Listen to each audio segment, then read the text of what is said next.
Hello friends. बात करना आज हम हॉनरेबल दिल्ली हाई कोर्ट द्वारा एक वर्डिक्ट दिया गया है जिसमें कि विक्टिम के स्टेटमेंट के आधार पर जो कि एलिगेशन जिसके ऊपर थे उसको बेनिफिट मिला और उसके फेवर में वर्डिक्ट आया। मामला यह था कि हमारा गीता अरोड़ा और सोनू पंजाबन का जो केस चल रहा था दिल्ली हाई कोर्ट, जिसमें कि human trafficking and minor girl sexual exploitation, मतलब कि मानव तस्करी ऑन नाबालिग लड़की से यौन शोषण का मामला था। इसमें कि जो विक्टिम थी उनके द्वारा जो स्टेटमेंट दिए गए थे, तो स्टेटमेंट में कई जगह उनके जो बदलते हुए स्टेटमेंट के आधार पे विरोधाभास प्रकट हुआ और साथ में हमारी जांच एजेंसियों का भी उसमें कार्यप्रणाली में कुछ कमी देखी गई। इन सबको देखते हुए हमारे ऑनरेबल दिल्ली हाई कोर्ट के द्वारा जो वर्डिक्ट था वो एक्यूज्ड के फेवर, जो कि एलिगेशन जिसके ऊपर थे उसके फेवर में दिया गया, जिसमें कि FIR एंड मजिस्ट्रेट के समक्ष जो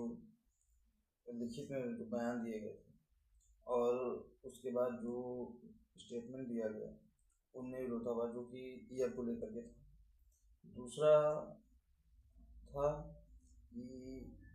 इन्होंने जो अपने न्यू स्टेटमेंट दिया उनमें कई जगह उसमें बेहोशी और नशीले पदार्थ को इंक्लूड किए। एक तो ये तीसरा जो था कि जिसमें जो जिनके ऊपर एलिगेशन थे कई व्यक्ति थे, तो उनमें सभी की अलग अलग भूमिका में सभी के अलग अलग रोल दिखा दिए गए स्टेटमेंट में इन्होंने दिखाया, जिसमें कि कुछ जगह पे उन्हीं को सेक्सुअल एक्सप्लॉयटेशन यानी कि यौन शोषण को दिखाया गया, कुछ जगह कुछ को दिखा दिया गया कि मददगार थे,